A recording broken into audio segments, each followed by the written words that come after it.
tous. Alors, on est là pour discuter un peu de batterie, notamment celle que j'ai.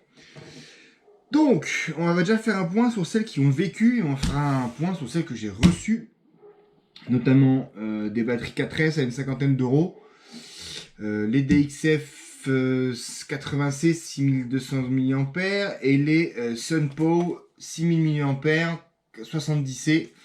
Voilà, selon les promos, là c'est sur acheter les DXF sur Amazon, là c'est sur AliExpress, livraison 2 petites semaines, donc ça va bien aussi. On fera donc le point sur le poids, etc. Donc, pour vérifier tes lipos, tu fais quoi? Donc déjà, tu as le fameux contrôleur de voltage, donc ce petit instrument, tout simplement, tu vas brancher ta lipo dessus, et il va te donner le voltage total et les voltages de chaque cellule. Il y en a certains qui donnent le pourcentage, en gros ça te dit si tu es chargé ou pas chargé, et il te dit voilà les différents voltages de tes cellules. Donc ça te permet de voir si tu as un déséquilibre. Alors en fin de charge comme ici, c'est très rare, mais surtout en fin de décharge, donc après le run, regarde si tu as pas trop d'écart entre les cellules. D'accord ? Donc ça permet quand même de vérifier tes lipos. Ensuite, pour voir le vieillissement, et ben là, ça se passe pas avec ça se passe plutôt sur ton chargeur, et certains chargeurs qui le font, qui ont des programmes batte résistance en fait. Et donc là, j'ai branché 2 batteries anciennes, on va dire, pour le coup. Ceux qui ont suivi les batteries Yum 6S 5200 mAh que j'ai utilisées dans la F1 et dans le Marder, donc qui ont en gros une dizaine de charges. Et les Lipo 3S Genesis 50C qui elles ont été utilisées, qui ont utilisé pas mal, au moins une cinquantaine de packs dans les divers projets 6S ou 3S. Donc tu vas dans batte résistance et tu regardes Start. Et donc là on voit des choses intéressantes. Ici on a la 6S et on est est-ce qu'on est celle-ci elle est pleine, donc on est à quand même à des milliampères, donc 4,2, ça c'est bon, batte résistance, ok. Donc on est quand même à des milliohms, entre 16 milliohms et 9 milliohms. Alors 9 milliohms c'est très bien. 16 ça veut dire qu'il y a une batterie qui commence un peu à vieillir, donc à surveiller. Il y a une cellule qui commence à vieillir. Et ici on est plutôt pas mal. Alors, il faut juste vérifier à quel niveau de... Donc là aussi, on est chargé. On est complètement chargé. Donc, tu vois, 4,2, 97, voilà, on est vraiment au centième de 10 centièmes de volts. Donc ça va, hein, c'est quand même relativement cool. Et batte résistance, il va te dire, voilà, on est entre 4 et 7 milliohms pour chacune des 6 cellules. Donc globalement, pour l'instant, on n'a pas de déséquilibre outrecuidant entre les cellules. Et pour la 6S en tout cas, et des valeurs qui sont relativement cohérentes avec l'âge de la batterie qui sont toutes assez neuf, une dizaine de packs. Voilà. Donc ça c'est pour l'aspect batterie que j'ai. Voilà. On peut aussi vérifier les batteries de compétition. Notamment ici c'est des IP 4500 mAh 2S de compétition des saddle packs. Ouais, c'est des mini packs, des shorties comme on dit. Et donc on va vérifier, ceux-ci sont pas neufs, achetés d'occasion, une vingtaine d'euros, qui ont à peu près une quinzaine de runs. Et on vérifie un peu leur santé à la réception. Donc stop, start. Donc là tu vois, pareil, on est en fond de charge, on est à 5 ou 8 milliohms, donc des résistances correctes entre guillemets, pas très importantes, même si celle-ci a déjà pas mal vécu entre guillemets, les résistances sont correctes, l'autonomie est correcte, donc ça veut dire que soit c'est des batteries de qualité, soit ça a été utilisé de manière consciencieuse dans des setups pas trop exigeants. Il y a aussi ça, hein. Il n'y a pas que l'âge, il y a aussi comment on l'utilise, dans quelles conditions je tape dans mes batteries. Hein. Si tu prends Xmax en 25-35, tu vas plus taper dans tes batteries qu'en 16-35. Et mais tu iras pas beaucoup plus vite. Quoi? Ouais. Faites l'expérience, les gars, faites l'expérience. Vos pneus, vos batteries vous remercieront. Parce qu'on obtient l'optimum, je pense, entre 15 et 16-35 pour le 1100 kV, voilà, par exemple. Petite info comme ça, glissée. Ensuite, on va donc se charger de regarder ces nouvelles batteries prises pour le X-Max. Peut-être qu'il y aura l'unboxing, le palboxing avant, voilà. Donc, des batteries à 50-55 € la batterie. Achetée sur Amazon, livré en 3 jours. DXF, 6200 mAh, coquet. Alors, au niveau poids, donc déjà habillé d'une XC90, ça c'est quand même cool, déjà.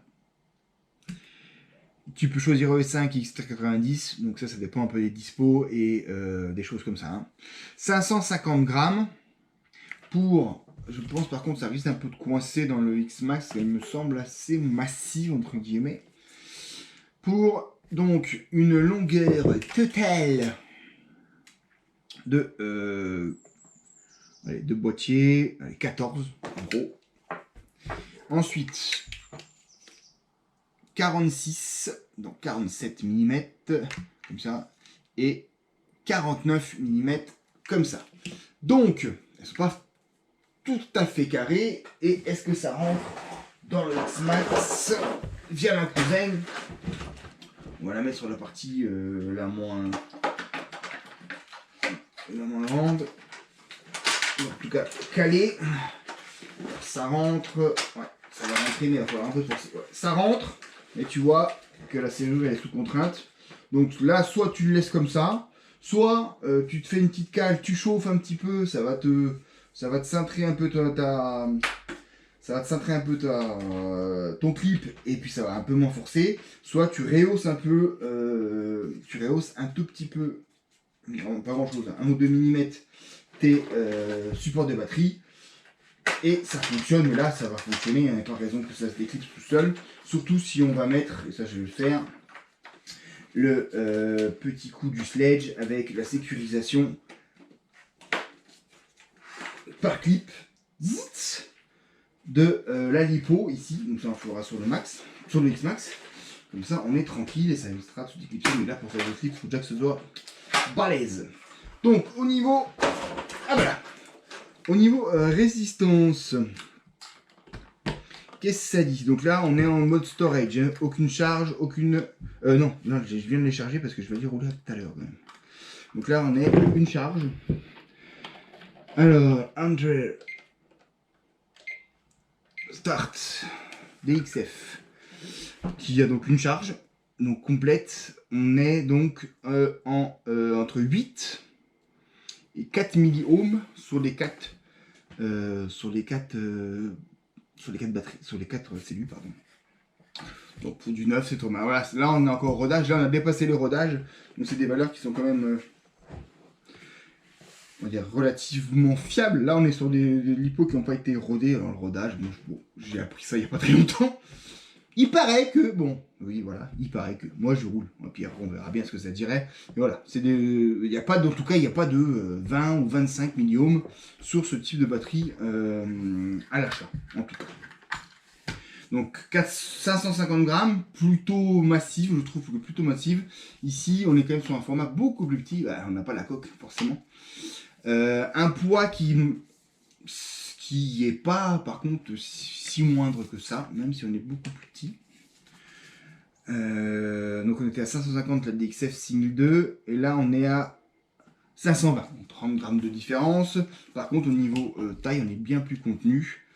Donc globalement la longueur c'est du standard pareil, ouais, 140. Ensuite là on est sur du 43 par 40. Donc là, normalement, on doit rentrer pile poil sur le X-Max.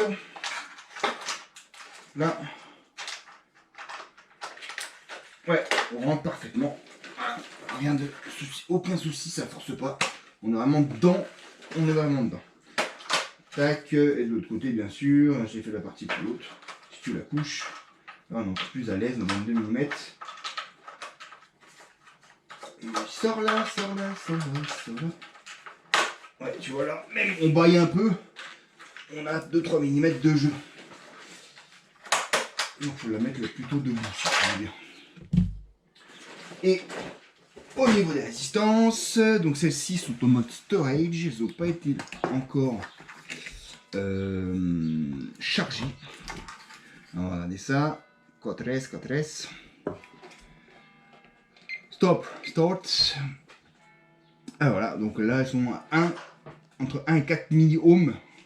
Donc faudra voir après, bien sûr, les relais. Mais voilà, à la construction, pas de surprise en termes de résistance, c'est des milliohms, quelques milliohms. Au niveau des cellules, est-ce que on a des différences de voltage en storage? Non, entre 3,85 et 3,87. Donc je vais te dire qu'on est vraiment toute neuve, elles viennent d'arriver. Voilà, c'est une, alors on va vérifier sur une deuxième, on va faire un deuxième shot, voir si c'est cohérent par sondage. Ouais, pareil, entre 3,89 et 3,90. Et la résistance entre 3 et 4. Voilà, 3 et 4, assez cohérent, des valeurs faibles. Donc maintenant, il faut voir ce que ça va donner en termes de, toujours pareil, de durabilité, de pêche, d'autonomie sur le même setup qui va être le X-Max. Pour le coup, elles vont faire que du X-Max, ces 4 là, ces 6 batteries là. Et les autres, voilà, on a fait un petit point durant l'année, et puis on refera un petit point dans 3-4 mois pour voir un peu comment on vieillit ces lipos en fonction de l'utilisation et en fonction des divers setups utilisés, de la satisfaction, de la pêche. On pourra comparer ces deux-là directement parce qu'on est sur la même machine. Et puis voir ce que ça donne aussi dans le temps, la durabilité, le vieillissement, le voltage, l'équilibre. Et bien sûr, les résistances. Donc voilà, 7 petits points de fin avril 2023. Et on se retrouvera, je pense, durant l'été ou avant l'été pour faire un petit point, voir ce qui s'est passé. Ou alors, vous verrez très bien si elles ont gonflé durant un run, ou s'il y a de l'effondrement, si j'ai perdu une cellule, voilà. Donc, juste pour vous dire qu'avec les DXF, tu reçois un joli strap qui est somme toute assez solide, pas mal. Et avec les Sunpo, tu reçois des autocollants. Voilà. Donc c'est des petites choses différentes. Et puis je vais vous laisser là les amis. Roulez bien, roulez fort. Atchou dans le Roquefort.